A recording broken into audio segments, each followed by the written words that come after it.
Pinocchio. Once there was an old carpenter, Geppetto, who had always wanted a son. So one day he made a woman puppet and named him Pinocchio. "I wish you were real," he whispered. Then something strange happened. Pinocchio jumped up and started dancing.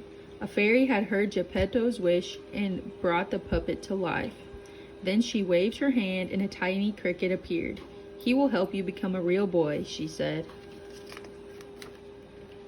Geppetto gave Pinocchio some money and asked him to buy books for school. "Yes, father," replied Pinocchio. But the naughty puppet didn't want to go to school, so his nose grew, which meant he was lying. Pinocchio ran away. He came across a puppet theater with enchanting music and performers, but at last the cricket persuaded him to go home.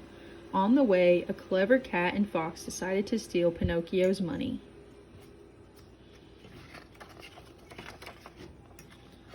Meanwhile, poor Geppetto had searched everywhere for his son. One day he reached the sea.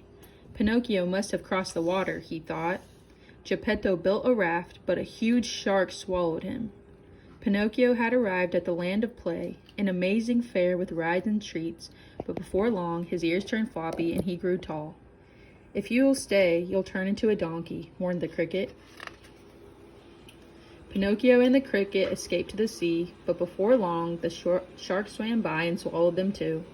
It was dark inside the shark's tummy, and Pinocchio felt scared until he heard a voice. It was Geppetto.